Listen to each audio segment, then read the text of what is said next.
I'd like to start this video off by just saying that my heartfelt condolences go out to all of the families and the victims of the Florida school shooting that just took place this week. And I just want to do this video and just to talk about school safety in general. As many of you know, I am an educator. I work in the school. I work in a school every single day. I have 3 children that attend public school. And I can honestly say that after this particular shooting, it's just different. It was something different about this one. And I'm just going to be real with you. Our public schools, they are not safe. They are not safe. I don't feel safe in the school. Even though I would say that my school district is safer than others, there's still a lot of loopholes. There's still a lot of ways that someone could get in and do some awful, awful things. And, you know, prayer is good. Prayer is needed. I wish they had never taken prayer out of the school. I mean, I guess if someone would go back and do the research, it would show that before they took prayer out of the school, that we didn't have as many of these incidences as we do now. But I just feel that we just need to have an action plan. You know, the Bible even says faith without works is dead. So we can pray, pray, pray. But if we don't do anything, then this is going to continue to happen. And, you know, our President Trump, you know, he has this catchphrase of make America great again. Well, why don't we start with just making our schools safe again? Yesterday, when I went to work, I can tell you that it was different for me. Normally, when I go to work, I leave my keys in my desk drawer. You know, I lock everything up, things like that. But yesterday, I was not feeling that. Yesterday, I kept my keys in my pocket because if anything were to happen, I already had my own plan of what I was going to do. And I have a daughter that comes to school with me. So, you know, I had to have a conversation with her of what our plan is if something were to happen. Also, I have 2 younger students. They're in elementary school. The schools are not safe. They're safer than a lot of other schools that I've been to, but there's still a lot of loopholes that a person that wanted to do something evil or do something, you know, crazy, it could very easily be done. So some of the things, I mean, by me being there, I feel like I'm there every day. I'm in the school. Some of the things that we could do is, number one, like, why don't we have bulletproof doors and bulletproof windows in every single school? I'm not understanding why that can't be done. Because for the schools that I've seen, including the school that I'm in, we're sitting in classrooms with wide open windows. And someone could easily walk on campus and look through the window and see where everybody is. They can see where you hide. They can see if you run out the door and what direction you're running in, because they can see through it. It's not tinted. Now, where my office is, I do have that kind of luxury where my windows are kind of tinted, so I can see you, but you can't necessarily see me. But still, it's still, you know, if someone were to come in the building and they shot through the door, I'm like a sitting duck.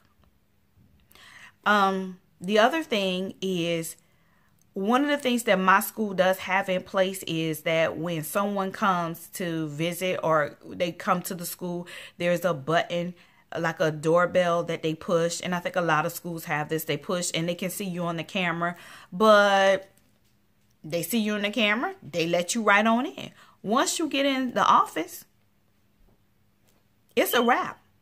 Because at my school, you know, you can't walk out the office on your own. They have to like push the button unless you have a school badge. Like I have my school badge on. You can get out that way. But if a student was to come in, because the students can access the office. If the student opened the door and came on in, that person they would have a free access to the school. So there's certain little loopholes, and I don't want to discuss a lot of them because I don't want to give anybody any ideas. But I think that all doors should be secure. that even when the students are coming in the office, that office manager or somebody has to push a button to unlock that door. There shouldn't be a free for all doors. I feel that it should be locked. You know, yesterday, my babies are getting ready for school right now. Baby, I need for you to go ahead and get ready, okay?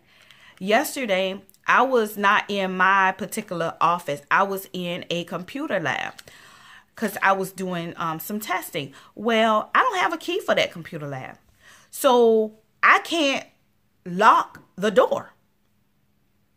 I can't. So the door. So I'm there. Me and the students, we're in that lab. We're like sitting ducks. It's a big glass window, you know. So if something was to happen, I kept thinking that was like on my mind yesterday. If something were to happen, what am I gonna do? Because I can't lock the door.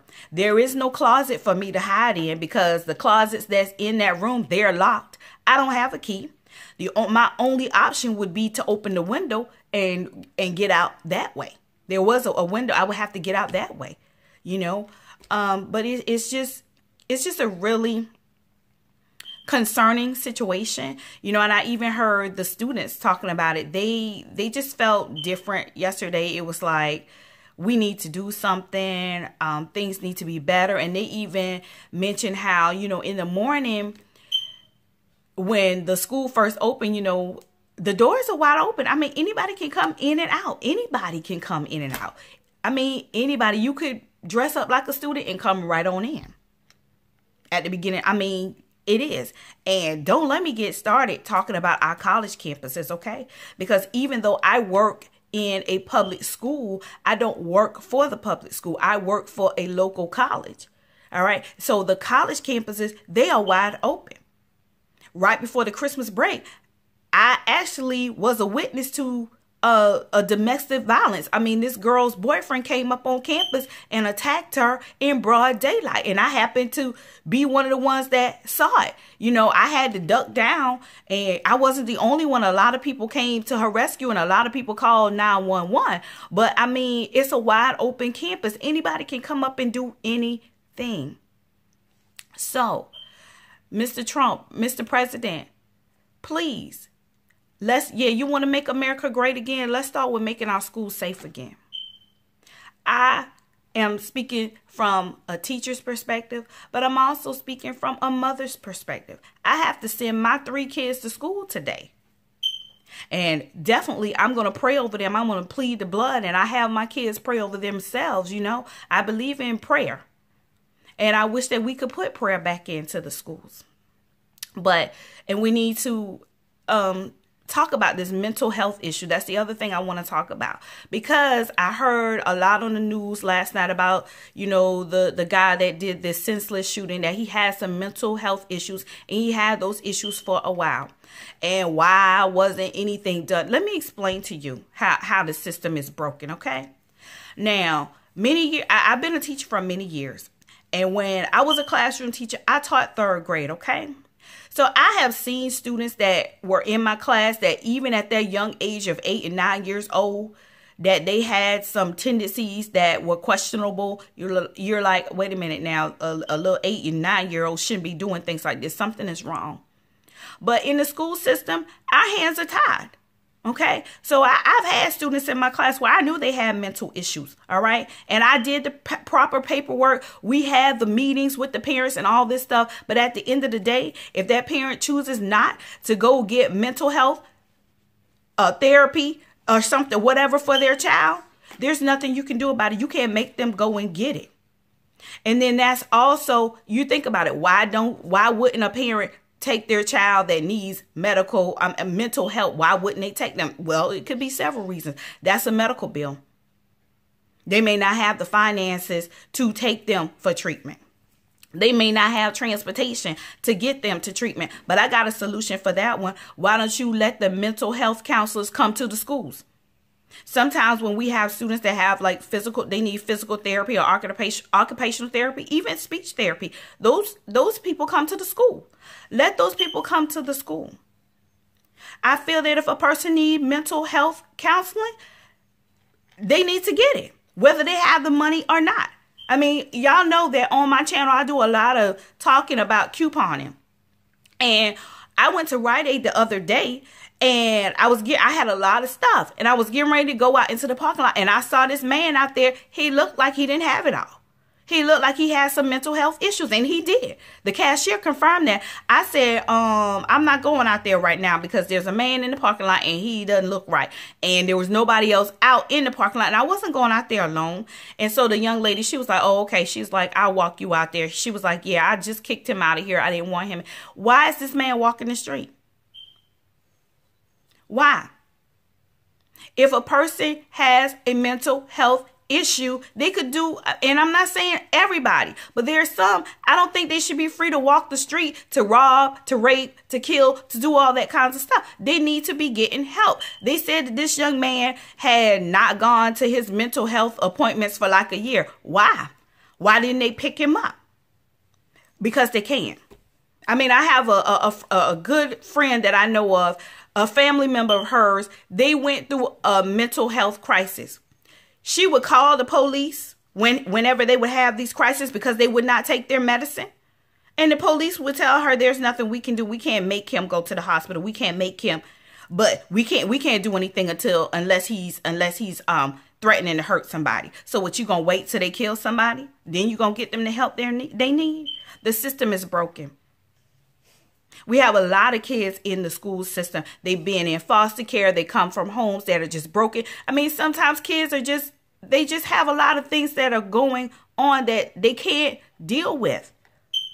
And we don't provide mental health treatment in the school system. They're not trained to do that. They can't. I mean, we just had a meeting. We just had a meeting at my school on Monday where they were talking about, you know, behavior plans for certain students and how some kids are doing better, but some people, and there was one particular child, they said, we have recommended for that child to see mental health. Do you think the parent took them? Do you think it happened yet? No. And guess what? There's nothing that can be done about it. Because if a parent doesn't want to take their child to get the mental health help that they need, there's nothing we can do. And they have to come in our schools every day, and we have to serve them like it's nothing and put our lives in danger, because they could very easily put a gun in their backpack and just come on in, because we don't have metal detectors. Schools need metal detectors too. Okay. So all this money that we have that we can give tax breaks, let's take some of this tax break money that was given to certain people, and let's pool this money together and put metal detectors in all of the schools. Put bulletproof windows and bulletproof doors in the schools. There need to be one point of entry. And another thing that my school does, when that person rings the doorbell and they see them and they let them in, then they come inside and they have to like do something that's called lobby guard, and they type in their information, and it'll do a background check. So that's something really good. But guess what? They don't need to do that when the person is inside the office. That needs to be done outside. I feel that needs to be done while they standing outside ringing the doorbell. When part of the ringing the doorbell needs to be, you fill out your background information right then and there. And if you got a criminal record or something, you don't need to be coming inside the school building. That's my personal take of it. You know, you can say what you want, but you're not the one that's going in the school building every single day.